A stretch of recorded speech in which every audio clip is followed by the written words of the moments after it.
I pretended to be paralyzed for 4 months to catch my wife trying to murder me. Every billionaire asks themselves the same thing. Would she still love me if I had nothing? So when me and my wife got into a car accident, I knew exactly what to do. I texted my assistant Layla from the ambulance. Code Silver. She knew what that meant. By the time we reached my private hospital wing, she'd assembled the team. 50 paid actors were ready to help me pretend I was a vegetable. The head of neurology cost $2 million and sold the diagnosis perfectly. Every nurse signed NDAs worth their mortgages. The doctor announced complete paralysis, and Elena's tears broke my heart. She was an angel. She'd fluff my pillows, stroke my hair, and whisper loving words. But the second we were alone, her face went cold. Vegetables shouldn't take this long to die, she'd mutter, then practice her concerned face in the mirror. She called her ex Dean while standing over me. The accident worked perfectly. Prenups void for disability. She'd take crying selfies for Instagram, checking follower counts between fake tears. My nurse was actually my head of security, documenting everything. She performed grief like an actress when my mother visited, then immediately called her lawyer. How much longer until I can pull the plug legally? My mother, who I'd briefed, played the concerned mother-in-law perfectly, while Elena counted days on her calendar, circling dates in red. Week 3 brought Rick. My best friend since we were 12 walked into my room, and Elena locked the door.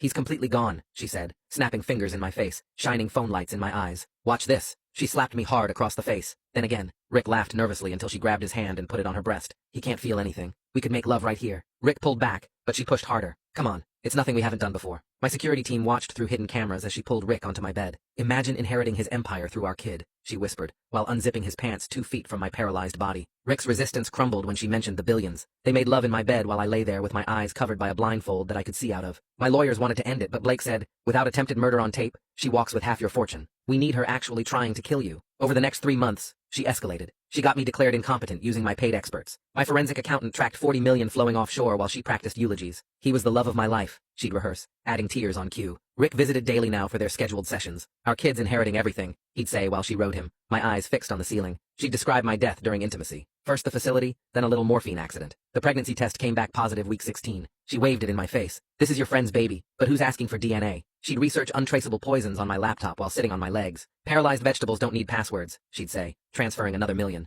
She brought men home, not just Rick anymore. Dean, her trainer, strangers from bars. She'd fuck them in our bed while describing my helplessness. He watches everything but can't do shit, she'd tell them, and they'd laugh while using my paralyzed body as a footrest. Month 4 brought the breakthrough. She met with the hospice consultant who explained morphine doses for comfort care. Elena took detailed notes about injection sites and lethal amounts. Then she booked our vow renewal at my Napa estate, inviting 500 guests to watch her marry a vegetable. Till death do us part won't take long, she told Rick, while trying on the $100,000 dress. She'd eat elaborate dinners on my chest, deliberately spilling wine on my face. Vegetables don't need dignity, she'd say, taking photos for her private collection. The night before our wedding, she called Dean. I've got 15 milligrams of morphine ready, between his toes where nobody checks. 20 minutes after injection, natural death for someone in his condition. I'll do it during the reception when everyone's distracted. She hung up and dressed me like a corpse. Even dead, you'll look good in photos, she said, straightening my tie with fingers that had signed my death warrant. She kissed my forehead with arctic lips. Then she showed Rick the syringe she'd hidden in her wedding purse. The second her car cleared the gates, I sat up. Tomorrow she thinks she's murdering a vegetable at our vow renewal. Instead, she's walking into her own funeral. Security has every angle covered. I sat up the second Elena's taillights disappeared past the gate. Layla walked through the door before I could stretch my neck. Irving Appleby followed with 3 security guys carrying hard drives and tablets. Barrett Gibson came last with a leather folder thick with documents.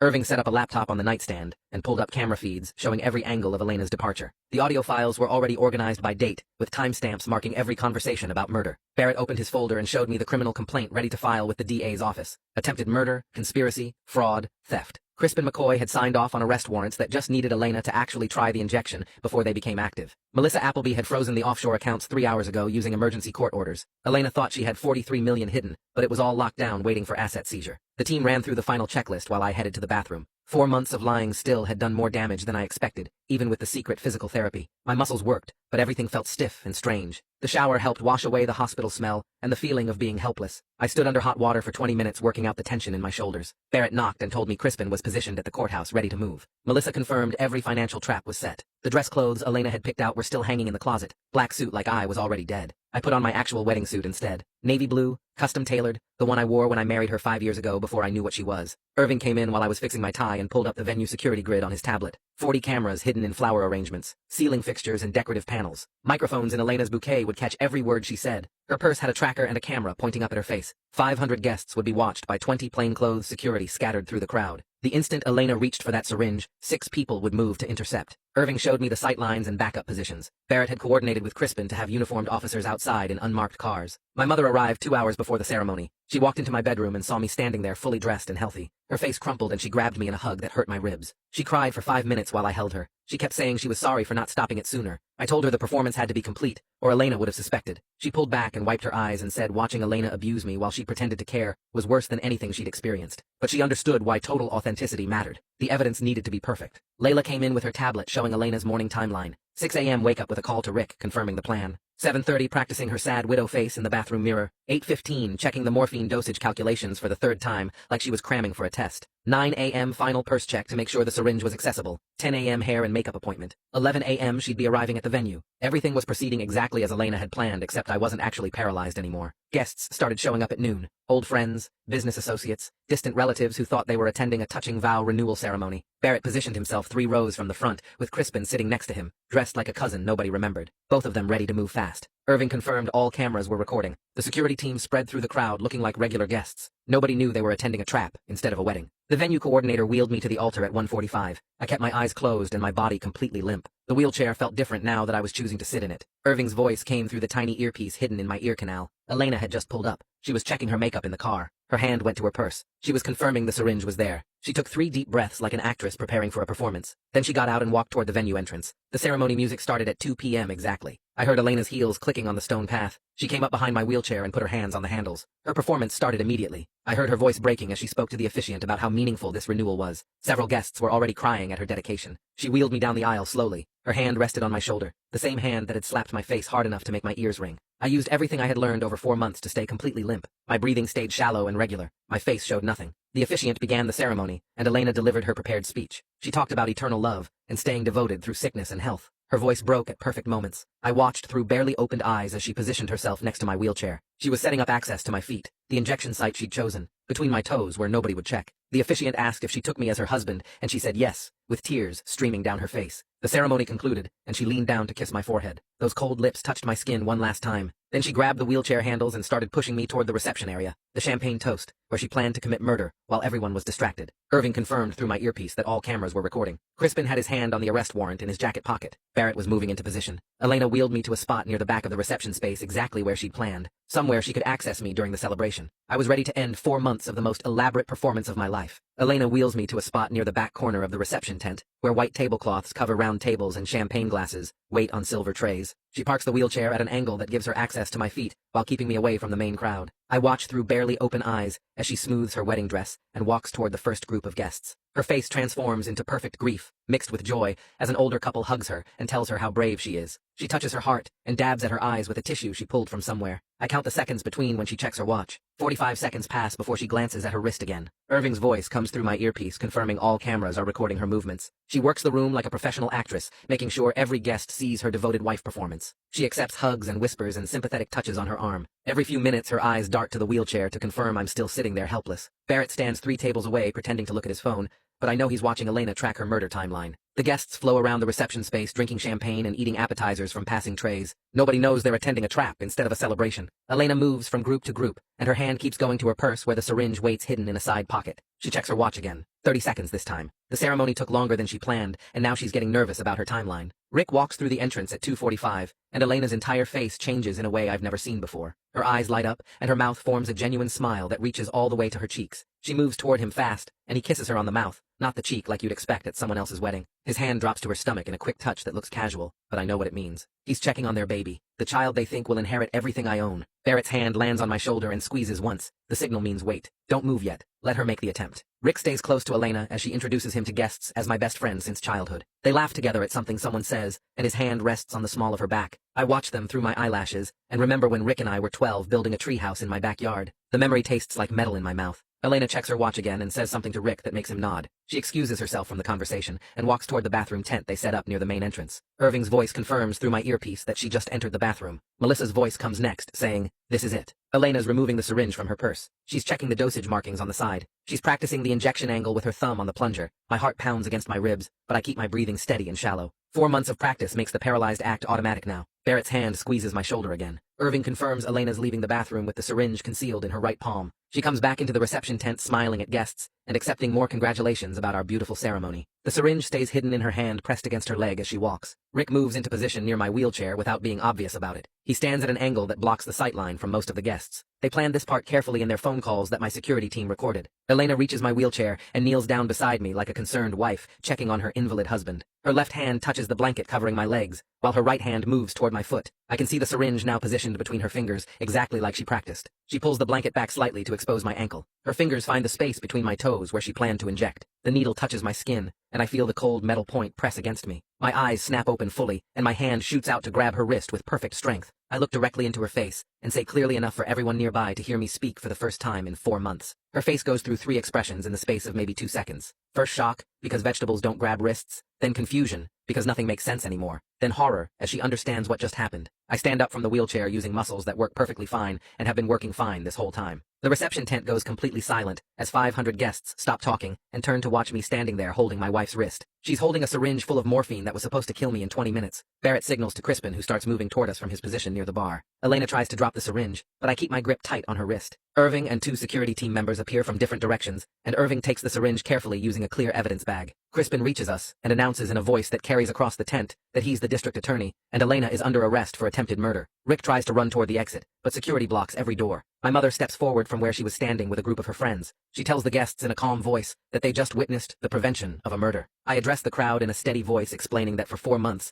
I pretended to be paralyzed to document my wife's true intentions. The security team starts displaying video footage on screens they set up around the tent. The guests watch Elena on the screens talking to Rick about inheriting my empire through their baby. They watch her researching poison doses on my laptop. They watch her meeting with the hospice consultant about morphine protocols. They watch her calling Dean to confirm she had 15 milligrams ready for injection. The screens show Elena having sex with Rick in my bed, while I lay there supposedly paralyzed 2 feet away. They show her slapping my face and laughing about vegetables not needing dignity. Guest faces turn from shock to disgust as they watch 4 months of documented betrayal play out on multiple screens. Elena starts screaming that I can't prove anything, even though she's surrounded by cameras and witnesses, and still holding the syringe that has her fingerprints all over it. Crispin reads her rights from a card he pulls from his jacket pocket. 2 officers put handcuffs on her wrists, and she's still wearing the $100,000 wedding dress she bought to wear while murdering me. Rick gets handcuffed too, and Crispin announces conspiracy to commit murder charges against him. The guests react in waves, starting from the people closest to the wheelchair. Some of them scream. Others start crying. An older man near the back bends over and throws up his champagne and appetizers onto the grass. A woman faints, and 2 people catch her before she hits the ground. My mother takes control by raising her voice and asking everyone to please remain here, because police will need statements from all witnesses. Barrett's legal team starts moving through the crowd with tablets and recording devices to process 500 witness accounts.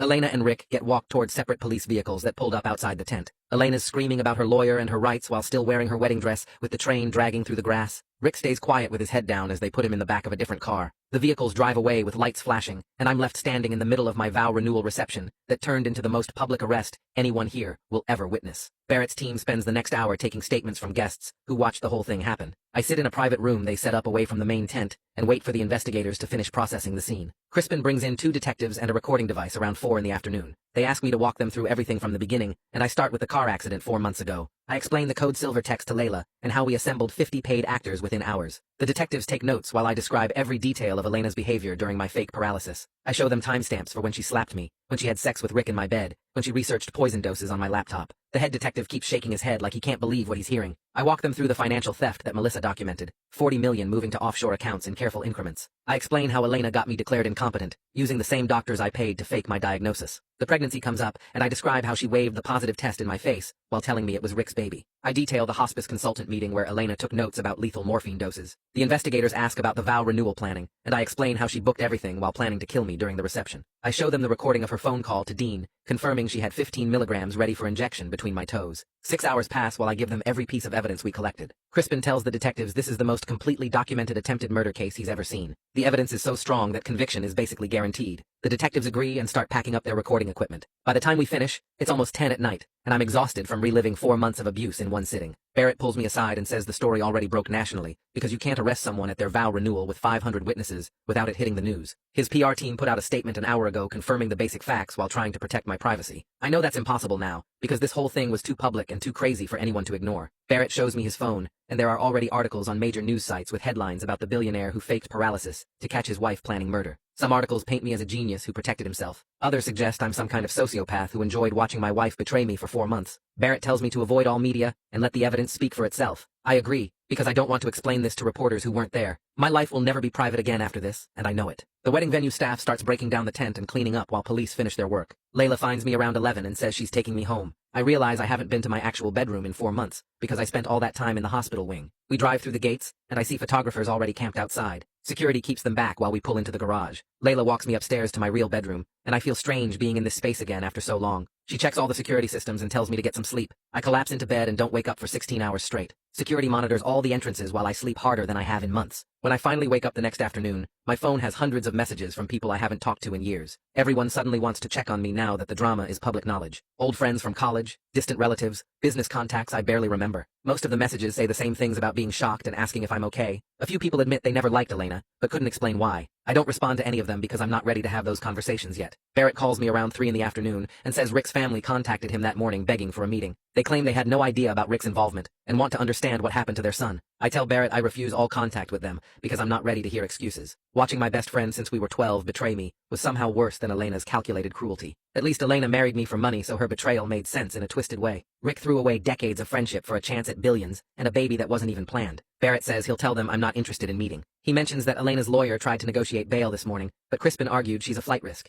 She has 40 million in offshore accounts and resources that could help her disappear if she makes bail. The judge agreed, and Elena stays in county jail while they process her case. Rick made bail through his parents who took out a mortgage on their house. I feel some satisfaction knowing Elena is experiencing powerlessness for the first time in her life. She's sitting in a cell wearing an orange jumpsuit instead of designer clothes. She can't manipulate anyone or play her victim role. She's just another inmate waiting for trial. Barrett says the bail decision was the right call because Elena would absolutely run if given the chance. Over the next few days, Melissa works on completing the financial analysis of everything Elena stole. She presents her findings to me and Barrett in a conference room at his office. Elena took 43 million over 4 months through a complex network of shell companies and offshore transfers. Melissa tracked every transaction and found patterns showing Elena had been setting this up for at least a year before the car accident. She'd created the shell companies months before we even got in that car. Barrett files civil suits to recover everything plus damages. The evidence is so clear that we'll get most of it back eventually. Learning she'd been planning this for over a year, it's different from thinking it started with the accident. She married me already planning to steal from me and probably kill me. The whole relationship was a setup from the beginning. The investigation continues, and Crispin calls Barrett with new information about the car accident. They brought in a mechanic who examined what was left of my car and found evidence someone tampered with the brakes. Elena had paid someone to cut the brake lines planning to kill me in what would look like an accident. When I survived, she had to switch to the long-term murder plan instead. Crispin adds attempted vehicular homicide to the charges against Elena. Her potential sentence just went from 20 years to life in prison. Barrett says this proves everything was premeditated from the start. She wanted me dead one way or another, and the car accident was supposed to be the easy solution. The brake tampering evidence makes the whole case even stronger. A few days later, Dean contacts Barrett offering to testify against Elena. He claims Elena discussed getting rid of me months before the accident, though he says he thought she meant divorce. His testimony helps establish premeditation and planning, which strengthens the case significantly. Dean is trying to distance himself from any conspiracy charges by cooperating. Barrett thinks Dean probably knew more than he's admitting, but his testimony is valuable anyway. Crispin agrees to meet with Dean and get his statement on record. I don't care about Dean's motivations, because I just want Elena convicted. After 2 weeks of dealing with investigators and lawyers, I decide to go back to my office. I haven't been there in 4 months, and I need to see how the company handled my absence. Layla drives me downtown, and we take the private elevator up to the executive floor. My team treats me like I'm returning from war when I walk in. Everyone wants to shake my hand and tell me how glad they are that I'm safe. Layla briefs me on business operations, and everything continued smoothly during my absence. The quarterly numbers are actually up from last year. I realize the company never needed me present every day the way I thought it did. My executives are capable of running things without me micromanaging. That's both reassuring and a little humbling. Barrett calls me back to his office the next week to discuss the pregnancy complication. California law gives children certain rights regardless of how they were conceived. Elena's baby might have claims to my estate if she can successfully argue we were married when she got pregnant. The timing is tricky because we were legally married during her affair with Rick. Barrett warns me that Rick's baby could inherit from me unless we invalidate the marriage based on fraud and criminal actions. We start legal proceedings immediately to get the marriage voided. Barrett files motions arguing that Elena's criminal conduct and fraudulent intentions void the marriage contract. The pregnancy adds a whole new layer of legal complexity I didn't anticipate. I never thought I'd be fighting to make sure my best friend's baby with my wife doesn't inherit my fortune. Barrett assures me the fraud case is strong enough to invalidate everything, but it will take time to work through the courts. Elena's lawyer will fight the invalidation because that baby is her last chance at accessing my money. I sign all the paperwork Barrett puts in front of me and try not to think about how twisted this whole situation has become. 3 weeks pass in a blur of legal meetings and paperwork before Barrett calls me into his office with news about Elena's lawyer. They want a plea deal. 20 years for attempted murder instead of risking life in prison at trial. Barrett slides the formal offer across his desk, and I stare at the numbers like they're written in a foreign language. Crispin sits in the corner chair and explains that 20 years is a good deal from the prosecution's perspective because it guarantees conviction without the risk of jury sympathy. Some juries see a crime crying woman and forget about the syringe full of morphine. I pick up the paper and set it back down 3 times while they wait for my answer. Part of me wants to watch Elena squirm on the witness stand while prosecutors play every recording of her planning my death. The other part just wants this finished, so I can stop reliving those 4 months every time I see her lawyer's name in my inbox. Barrett leans forward and asks what I want to do, and I realize I don't actually know. The satisfaction of a trial might feel good for a few weeks, but 20 guaranteed years means she's definitely locked away. I sign the paper agreeing to support the plea deal, and Barrett nods like I made the right choice, even though neither of us knows if that's true. Barrett insists I need to see a therapist before I leave his office that day. He's got someone already lined up and hands me an address for an appointment the next morning. I want to argue, but the nightmares started a few days ago, so I take the card and show up at the therapist's office at 9. She's older with gray hair and kind eyes, and she doesn't waste time with small talk. She asks me to describe the 4 months, and I give her the basic facts without much detail. She stops me when I get to the part about Elena slapping me, and asks how I managed to stay still through that. I tell her I just did, and she shakes her head. She explains that staying motionless while someone abuses you requires something called dissociation, where your brain disconnects from your body to protect itself. The problem is that dissociation doesn't just turn off when the danger ends. Your brain learns that disconnecting keeps you safe, and starts doing it automatically, even when you don't need it anymore. She says, the nightmares are my brain trying to process trauma it couldn't handle in real time. In the dreams, I'm actually paralyzed, and Elena comes with the syringe, and I can't move or scream or do anything except wait for the needle. I wake up frozen in bed, unable to move for several seconds, until my brain remembers the paralysis was fake. The therapist schedules me for twice a week, and I agree because the nightmares are getting worse, not better. Rick's lawyer contacts Barrett 2 days after Elena's plea offer with a separate deal. Barrett calls me from his car, and I can hear the disgust in his voice as he explains Rick's defense strategy. Rick claims Elena manipulated him, and he didn't fully understand the murder plan. His lawyer argues Rick was a victim of Elena's schemes just like me. Barrett asks if I want to hear the recorded conversations where Rick explicitly discussed inheriting my wealth through his baby with Elena, and I say no, because I already know what's on those recordings. Rick talked about billions while having sex in my bed 2 feet from my supposedly paralyzed body. He knew exactly what he was doing, and his lawyer's manipulation defense is pathetic. Crispin rejects the offer within an hour, and Barrett tells me Rick will probably end up with 15 to 20 years for conspiracy and accessory charges. I feel nothing when Barrett gives me this update. Rick stopped being my friend the moment he touched Elena, and no plea deal changes that fact. My mother calls and asks if she can come over that evening. She sounds tired on the phone, and I know something's wrong before she even arrives. She sits on my couch and admits she's been seeing her own therapist twice a week since the vow renewal. Watching Elena abuse me while pretending to be a concerned mother damaged something in her she can't quite explain. She had to act supportive while Elena counted days until my death, and smile at Elena's performance while knowing every word was a lie. My mother says she's proud I protected myself, but she wishes I'd found a way that didn't require 4 months of torture for both of us. She starts crying, and I realize this is the first honest conversation we've had since I sat up from that wheelchair. The deception created this weird intimacy between us, where we shared something horrible that nobody else can understand. We both watched Elena's true nature emerge, and had to stay silent while she planned murder. My mother says her therapist is helping her process the anger she feels about what I put us both through, even though she knows why I did it. I apologize for involving her and she waves it off, but I can see the damage in her eyes. Some things can't be fixed with apologies. The media situation explodes the next week when someone leaks were selected recordings of Elena discussing the murder plan. I'm eating breakfast when Layla calls and tells me to avoid all news sites and social media for the foreseeable future. Too late, because I already opened my phone and saw my face on every major outlet. The recordings turn Elena into a national villain, and me into either a genius who outsmarted a killer or a sociopath who tortured his wife for 4 months, depending on which outlet you read. Half the country thinks I'm a hero for exposing Elena's true nature. The other half thinks I'm sick for letting the abuse continue, when I could have ended it earlier. Barrett calls an hour later and advises me to avoid all media and let the evidence speak for itself. Any statement I make will just feed the circus and give outlets more material to twist into whatever narrative sells. I delete my social media apps and stop reading news sites, but I still hear about it from everyone who calls. My assistant shows me a poll where 60% of respondents support my actions and 40% think I'm as bad as Elena. I throw my phone across the room, and Layla quietly picks it up and doesn't mention the cracked screen. Melissa calls with an update on the offshore account recovery the same week the media circus peaks. She managed to freeze 41 of the 43 million Elena stole, but 2 million disappeared into some cryptocurrency that may never be recovered. Elena's lawyer immediately files a motion arguing she needs those frozen funds for her defense. Barrett laughs when he forwards me the motion, because the argument is basically that Elena should be allowed to use stolen money to defend herself against theft charges. The judge rules within 2 days that stolen assets cannot be used for legal defense, and Elena's accounts remain frozen. Melissa explains this means Elena will have a public defender, instead of the expensive legal team she planned to hire with my money. The irony isn't lost on anyone that Elena will face attempted murder charges with the same quality of defense she thought poor people deserved. Barrett says this significantly improves our chances at trial if the plea deal falls through because public defenders are overworked and under-resourced compared to the prosecution team Crispin assembled. I drive out to the private hospital wing the next morning and stand in the parking lot staring at the building where I spent 4 months being abused. The medical facility cost $12 million to build and equip, but I can't stand knowing it exists with all those memories embedded in the walls. I call a demolition company and tell them I want the entire structure gone within a month.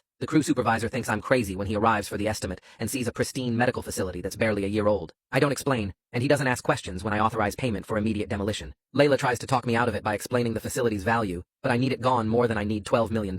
Watching the wrecking ball hit that building 2 weeks later provides more satisfaction than any therapy session. The construction crew hauls away the rubble and plants grass where the hospital wing stood, and I can finally drive past that spot without feeling sick. Dean provides his testimony to investigators the same week the demolition finishes. Barrett forwards me the transcript, and I read it in my car before going into the office. Dean admits Elena showed him the prenup years ago during their relationship, and discussed how disability would void the agreement and give her access to my full wealth. He claims he thought she was just complaining about the prenup's terms and didn't realize she was planning anything. The investigators don't believe his ignorance act, but his testimony proves the car accident was always meant to either kill me or disable me. The brake tampering wasn't some panicked backup plan after I survived. Elena researched the prenup loopholes years before the accident and planned the whole thing. Requested Reads is on Spotify now. Check out link in the description or comments. Crispin adds this testimony to his case file and tells Barrett it makes the premeditation charges solid. Elena didn't snap and try to kill me in a moment of passion. She spent years planning how to access my wealth through my death or disability. 6 weeks after the arrest, Crispin presents the complete case to a grand jury for indictment. Barrett and I sit in his office while Crispin texts updates throughout the day. The grand jury indicts Elena on attempted murder, conspiracy to commit murder, vehicular assault, theft, fraud, and 6 other charges. Rick receives conspiracy charges and accessory to attempted murder. Both face decades in prison even with plea deals. Crispin calls Barrett after the indictment, and they discuss trial timelines and witness lists, while I sit there feeling nothing.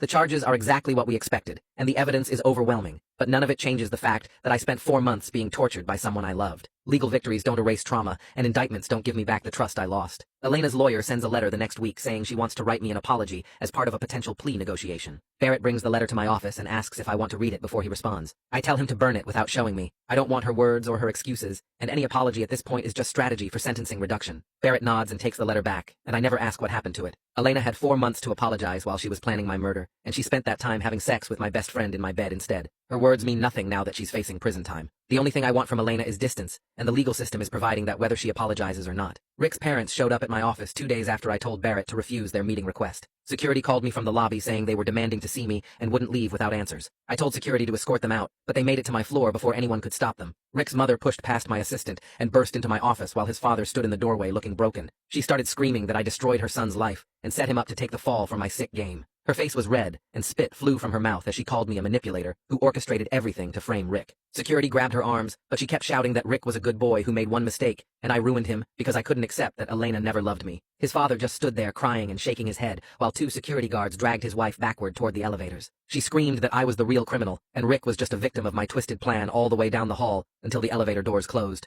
Layla found me 20 minutes later still sitting at my desk with my hands shaking. She didn't say anything, just sat in the chair across from me while I stared at the wall. Part of me knew Rick's mother was right, even though Rick made his own choices. I did set up an elaborate trap, and Rick walked into it, but he walked in willingly when he decided to sleep with my wife in my bed. Layla eventually asked if I wanted to cancel my afternoon meetings, and I said no, because stopping would mean admitting that the confrontation affected me. The therapist's office became my weekly routine starting that month. She had kind eyes and never judged when I described the 4 months of abuse I endured while pretending to be paralyzed. During our 4th session, she explained that I was experiencing complex trauma from sustained abuse, combined with betrayal by the 2 people I trusted most. Recovery would take years, not months, and she warned me that I'd struggle with trust in all future relationships. The diagnosis made sense, but hearing it out loud felt like Elena won even though she was sitting in jail awaiting trial. She succeeded in damaging me permanently, despite my careful planning and complete documentation. The therapist asked if I thought the deception was worth it, and I couldn't answer because I didn't know anymore. I protected my wealth and proved Elena's intentions, but the cost was 4 months of torture that left scars I'd carry forever. She said that was a normal reaction, and part of processing trauma was accepting that some victories come with permanent costs. I paid her $300 for that session and drove home feeling more broken than before I arrived. 3 months after the arrest, Barrett called to say Elena's lawyer reached out about a plea deal. She would accept 25 years for attempted murder and related charges in exchange for avoiding trial and guaranteed conviction. Crispin recommended I accept because trials are unpredictable, and 25 years was significant time for someone Elena's age.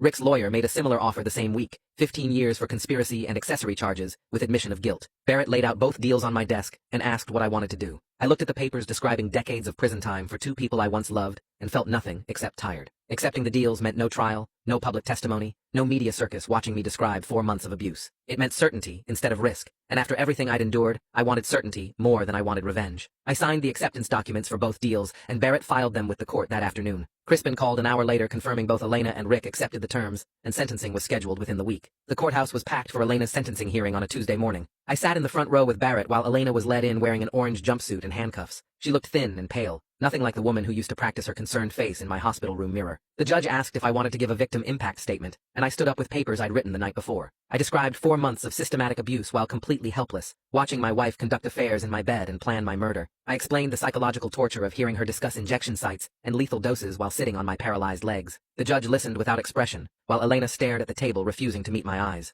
I described the humiliation of being used as a footrest by strangers she brought home, the wine she deliberately spilled on my face, the photos she took of my helplessness for her private collection. When I finished, the judge acknowledged that my deception was legally questionable, but understandable given the circumstances. She sentenced Elena to 25 years in state prison, with no possibility of parole for 15 years, and bailiffs led her away while she finally looked at me with empty eyes. Rick's sentencing happened 3 days later in the same courtroom. His parents sat across the aisle and his mother glared at me the entire hearing. Rick looked worse than Elena, like he'd lost 20 pounds and hadn't slept since his arrest. The judge asked if I wanted to give another statement, and I stood up with different papers. I described 30 years of friendship destroyed by greed and betrayal, watching my best friend since age 12 choose billions over loyalty. I explained the specific pain of his affair with Elena in my bed while I lay paralyzed 2 feet away, listening to them plan my death and discuss their baby inheriting my empire. Rick cried openly while I spoke, but I felt no sympathy because he made every choice that led to this moment. The judge sentenced him to 15 years with possibility of parole after 10, and Rick was remanded to state prison immediately. His mother screamed that I was destroying families, and his father had to restrain her from rushing the barrier. I left through the back exit with Barrett, while Rick's parents shouted accusations in the hallway. The divorce was finalized within days of Elena's sentencing. Barrett filed emergency motions to invalidate the marriage based on fraud and criminal conduct, and the judge approved everything without contest. Elena got nothing from me, no settlement, no alimony, no access to any accounts or assets. Melissa recovered 39 of the 43 million Elena stole, though 4 million disappeared into cryptocurrency that was likely gone forever. Barrett said we'd keep pursuing the missing funds, but I told him to let it go because I was done chasing Elena's theft. The marriage was invalidated like it never existed, which should have felt like victory, but instead felt hollow. 3 months into her sentence, Elena lost the baby, according to reports Barrett received from prison officials. She had a miscarriage in her cell and spent 2 days in the prison medical unit before returning to general population. Barrett asked if I wanted details, and I said no because the baby was never mine and wasn't my concern. The whole situation destroyed something in me I couldn't get back, and no amount of legal victories or prison sentences would restore what Elena took during those 4 months. Layla suggested I take an extended vacation to process everything. She said the company would survive without me for a while, and I needed distance from the media coverage that continued despite the sentencing. I booked 2 months traveling alone through places where nobody knew my story. I started in Iceland, where the landscape was empty and cold, then moved to small villages in Japan, where language barriers meant no conversations about my life. I hiked mountains in New Zealand and sat on beaches in Thailand watching waves while trying to remember who I was before the deception. The anonymity helped me breathe, without wondering if people were judging my choices or pitying my victimization. I met other travelers who asked basic questions about where I was from and what I did, and I gave simple answers that didn't include paralysis or murder plots. But even in those quiet moments I realized I could never fully return to the person I was before Elena. The experience changed something fundamental in how I saw people and relationships, and no amount of distance would erase those 4 months. I returned home after 2 months and began rebuilding my life with new security protocols. Irving installed additional cameras throughout my properties and updated all access codes and security clearances. Every person who entered my home or office went through enhanced background checks, and I required multiple levels of approval for anyone new joining my inner circle. The protocols made every interaction exhausting, because I was constantly evaluating people's motives and watching for signs of deception. Irving sat me down after the first week and suggested I see fewer people and trust my instincts more, but I realized my instincts failed me completely when I married Elena, so trusting them now felt impossible.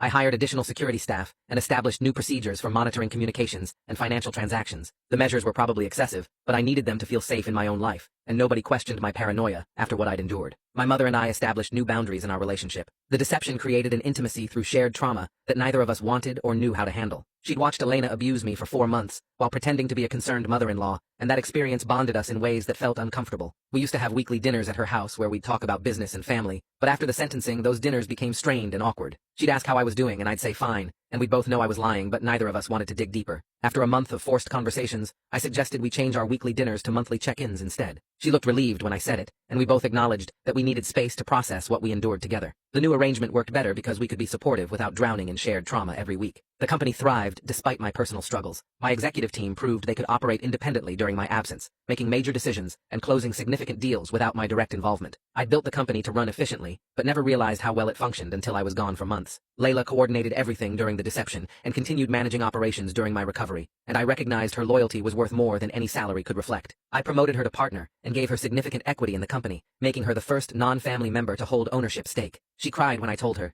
saying she never expected recognition for just doing her job, but I explained that her job during those 4 months was protecting my life and sanity, and that loyalty deserved permanent acknowledgement. The partnership changed our working relationship, making her a true equal in company decisions, rather than just a trusted assistant. 6 months after Elena's sentencing, I I started dating again. My therapist suggested it was time to test whether I could be vulnerable with someone new, even though the fear of being fooled again made the idea terrifying. I met someone at a charity event who didn't know my story and seemed genuinely interested in conversation, rather than my wealth. We went on 3 dates before I told her about Elena and the 4 months of deception, and she listened without judgment or pity. But even as we continued dating, I struggled with constant paranoia about her motives and intentions. I'd catch myself analyzing her word choices and watching for inconsistencies in her stories. I hired a private investigator to run a background check without telling her, then felt guilty about the invasion of privacy. The therapist helped me understand that not everyone was Elena, and most people were decent and honest. But the fear that I could be fooled again made vulnerability nearly impossible, and I sabotaged the relationship after 2 months by pushing her away with my constant suspicion. 8 months after Elena's sentencing, I sat in Barrett's office signing papers to establish the foundation. The legal documents took 3 hours to review, and my hand cramped from writing my signature 47 times across incorporation papers and tax filings. Layla found office space in downtown San Francisco,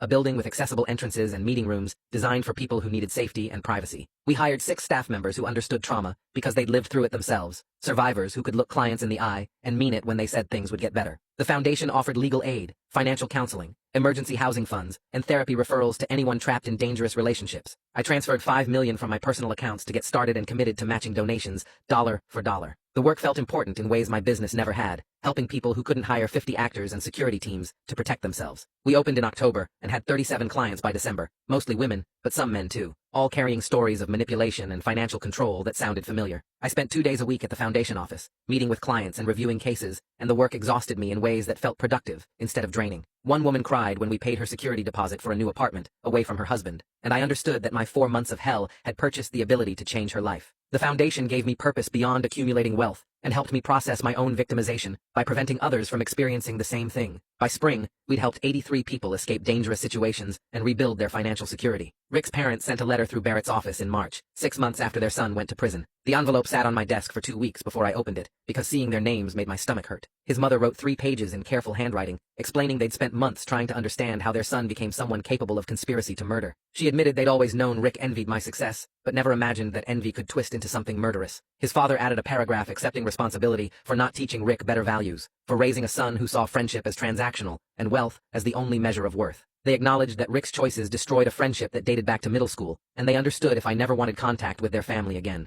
The letter felt genuine, but I couldn't bring myself to respond, because the wound of Rick's betrayal still felt too fresh. I filed the letter in my desk drawer, and told Barrett to inform them I appreciated the gesture, but needed more time. The therapist said my inability to respond was normal and healthy, that I didn't owe Rick's parents forgiveness or closure just because they asked for it. Some wounds take years to heal, and forcing premature reconciliation only reopens them. 1 year after the vow renewal confrontation, the therapist suggested I visit Elena in prison to gain closure. I fought the idea for 3 weeks because seeing her face again felt dangerous, like giving her another opportunity to manipulate me. But the therapist explained that confronting her in a controlled environment, where she had no power, might help me process the trauma and move forward. Barrett arranged the visit through the warden, and I drove to the women's facility on a Tuesday morning with my hands shaking on the steering wheel. Security processed me through metal detectors and searched my belongings before escorting me to a visiting room with plastic chairs and vending machines. Elena walked in, wearing an orange jumpsuit that hung loose on her frame because she'd lost 20 pounds in prison. Her face looked hollow and broken, dark circles under her eyes, and her hair pulled back in a messy ponytail. She sat across from me and immediately started crying, reaching for my hands across the table until the guard told her no physical contact. She said she never meant to actually kill me,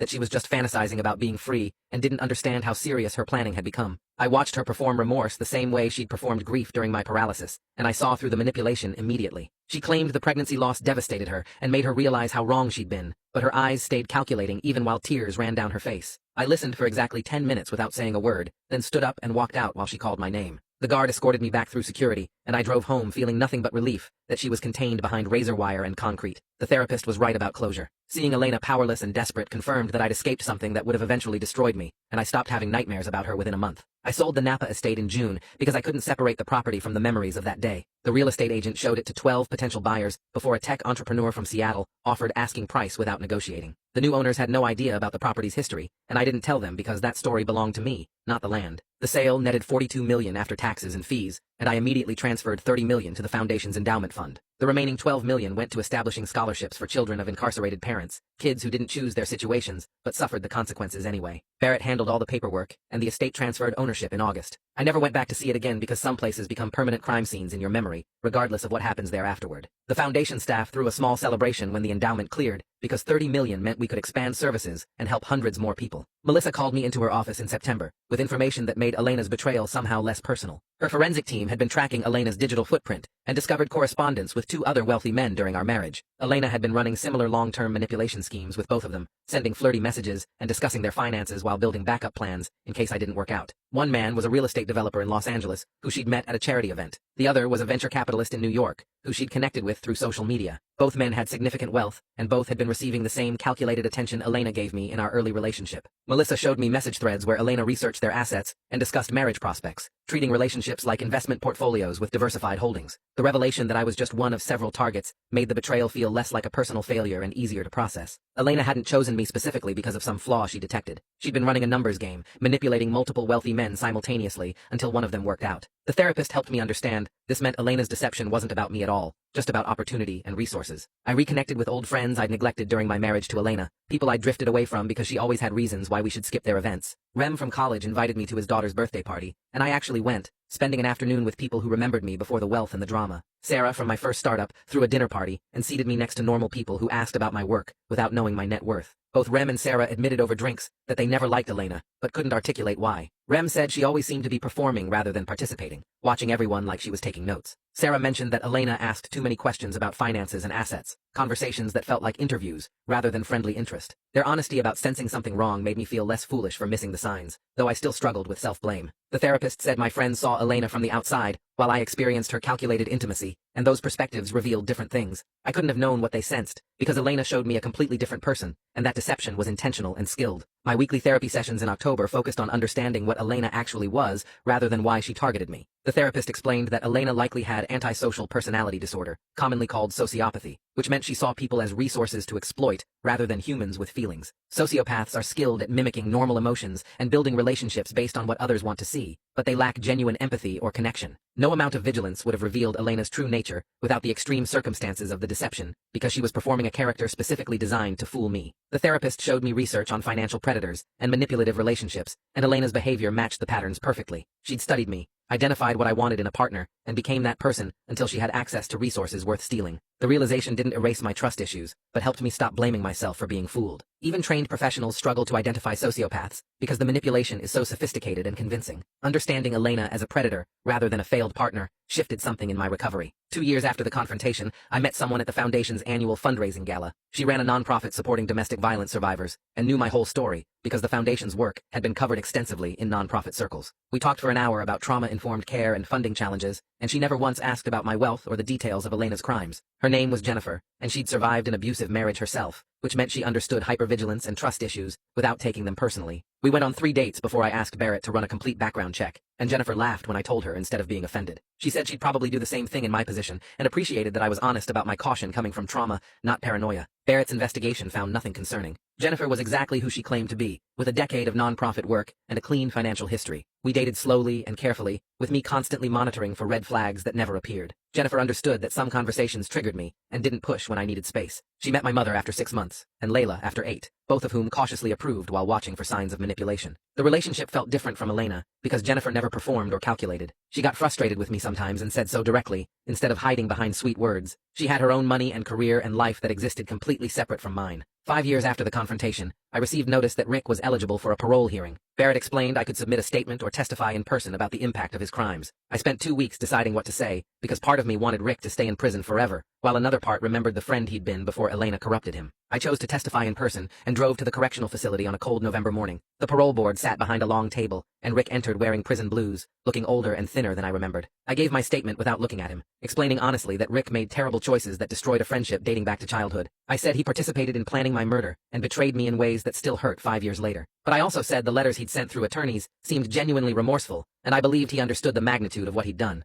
I told the board I thought Rick deserved a chance at redemption eventually, though I couldn't say when that time would come. The board asked questions about Rick's character before the crimes, and I answered truthfully that he'd been a good friend for most of our lives. Rick was denied parole anyway because of the severity of the conspiracy charges and the calculated nature of his involvement. I left the hearing feeling like I'd tried to do the right thing, even though our friendship was permanently destroyed. Rick would serve at least another 5 years before his next hearing, and I didn't know if I'd testify again when that time came. The foundation grew significantly over 5 years, expanding from 6 staff members to 23, and serving over 800 people annually. We opened satellite offices in 3 cities and partnered with law firms who provided pro bono representation for our clients. The work became my primary focus beyond the company, consuming 30 hours a week of my time and most of my emotional energy. I realized that Elena's betrayal had created purpose I wouldn't have found otherwise, a mission that felt more important than accumulating wealth. The foundation helped hundreds of people escape dangerous relationships and rebuild their financial security, giving them the resources I'd had to protect myself. Each success story felt like reclaiming something Elena tried to take from me, proof that her cruelty couldn't stop me from creating something meaningful. 3 years after Elena's sentencing, I bought a ring and called my mother to arrange a small gathering at her house. Jennifer knew something was happening because I kept checking my phone and acting nervous, but she didn't push for answers. My mother set up her living room with just a few chairs, and Layla arrived early to help arrange flowers. Jennifer walked in expecting a normal dinner, and found me standing in the center of the room holding a small velvet box. I got down on one knee and asked if she'd marry me, explaining that I wanted something simple and real instead of the performance Elena had demanded. Jennifer said yes, and hugged me, while my mother cried happy tears, and Layla took photos on her phone.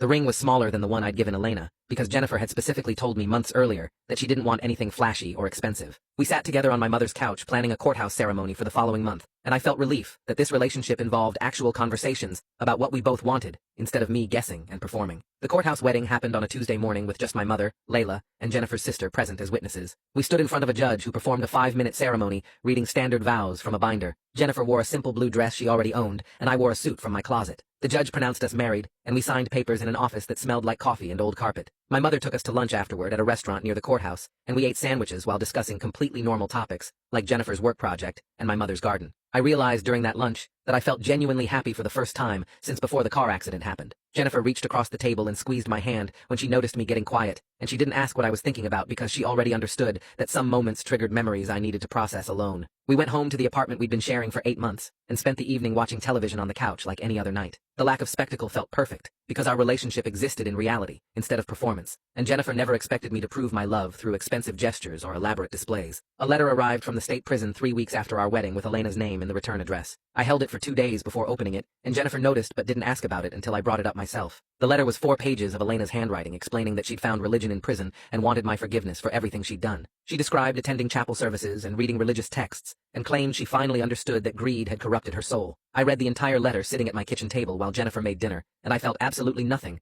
except mild curiosity, about whether Elena actually believed what she'd written. The therapist had told me months earlier that forgiveness was for my benefit, not Elena's, and I could choose to let go of anger without needing to reconcile or respond. I put the letter in a drawer and told Jennifer about it over dinner, explaining that I wasn't ready to forgive, but also wasn't consumed by hatred anymore. She listened without offering advice or judgment, just acknowledging that my feelings about Elena were complicated and would probably stay that way. I never responded to the letter, and Elena sent 2 more over the following year that I threw away without opening. Irving called me 6 months later to announce his retirement after 30 years of service with my family and company. We met for lunch at his favorite steakhouse, and he explained that the deception operation had been the culmination of his entire career, the most elaborate security operation he'd ever coordinated. He walked me through details I hadn't known about the operation, like how they'd installed over 200 hidden cameras throughout my properties and maintained a 24-hour monitoring center with rotating shifts. Irving admitted that watching Elena abuse me for 4 months had been harder than any protection detail he'd handled, because he couldn't intervene to stop it. We talked about the ethical questions the operation raised, and Irving said he'd do it again, because protecting me from murder justified the deception required. He became a mentor figure after retirement, meeting me monthly for lunch to discuss security protocols and life decisions. Irving helped me understand that protecting yourself isn't paranoia when threats are real, and that Elena's betrayal had taught me valuable lessons about trust and verification. His guidance helped me separate reasonable caution from the trust issues that were damaging my new marriage, and I learned to distinguish between protecting assets and protecting relationships. 4 years after the confrontation at the vow renewal, I took inventory of my life and realized I was genuinely happy for the first time in years. My marriage to Jennifer was stable and honest, built on actual communication instead of performance and manipulation. The company continued growing, and I'd promoted several executives who proved they could operate independently without my constant oversight. The foundation had expanded to serve over 1,000 people annually, with offices in 5 cities and partnerships with legal firms across the state. I still carried scars from Elena's betrayal that showed up in moments of doubt or suspicion, but they'd become part of my story instead of defining my entire identity. Jennifer and I hosted my mother for dinner every Sunday, and those evenings felt comfortable and real in ways my life with Elena never had. The foundation work gave me purpose beyond accumulating wealth, and I spent 30 hours weekly focused on helping people escape dangerous relationships. I realized that Elena's cruelty had accidentally created meaning I wouldn't have found otherwise, turning my trauma into something that protected and helped others. The scars remained, but they'd transformed from open wounds into healed tissue that made me stronger and more aware. Jennifer told me she was pregnant on a random Thursday evening while we were doing dishes together after dinner. I felt joy mixed with immediate terror about trusting someone new with that level of vulnerability and dependence. The therapist helped me understand during our next session that parenting would trigger trauma responses related to Elena's fake pregnancy and manipulation, but my awareness of the issues meant I could work through them consciously instead of letting them control my behavior. I spent the pregnancy reading parenting books and attending classes with Jennifer while simultaneously working with Barrett to establish legal protections for our child. The baby arrived 7 months later after a complicated delivery that left me shaking in the hospital waiting room. Holding my daughter for the first time brought overwhelming love, mixed with fear about all the ways I could fail or hurt her. Jennifer watched me struggle with those feelings and gave me space to process them, without demanding I perform joy or confidence I didn't feel yet. The therapist increased our sessions to twice weekly during the first 3 months of parenting, because the sleep deprivation and constant vulnerability triggered panic attacks and intrusive thoughts about Elena's betrayal. I established a trust for my daughter with ironclad protections and multiple oversight mechanisms that Barrett spent 3 months drafting and revising. The trust included provisions preventing any single person from accessing the funds and required approval from 3 separate trustees for major decisions. Jennifer reviewed the documents and understood that my caution came from experience, not lack of trust in her specifically. We actually laughed about the elaborate legal structures protecting our family, because the paperwork filled an entire binder and included scenarios that seemed almost paranoid. But I needed those protections to feel secure enough to be present as a father, and Jennifer recognized that my trauma responses weren't personal attacks on her character. She signed everything without complaint, and even suggested additional safeguards after reading about cases where parents had stolen from their children's trusts. The legal protections let me relax enough to enjoy moments with my daughter, instead of constantly worrying about worst-case scenarios. Barrett joked that my daughter had better asset protection than most corporations, but he also understood why I needed that level of security to function. 5 years after Elena's sentencing, I woke up one morning and realized I hadn't had nightmares about being paralyzed and unable to move in over 2 weeks. The dreams had been recurring since the confrontation, always featuring me actually paralyzed while Elena approached with the syringe, and I couldn't speak or move to stop her. I mentioned the change to my therapist during our weekly session, and she explained that this represented genuine healing and integration of the trauma. My brain had finally processed what happened enough to stop replaying it during sleep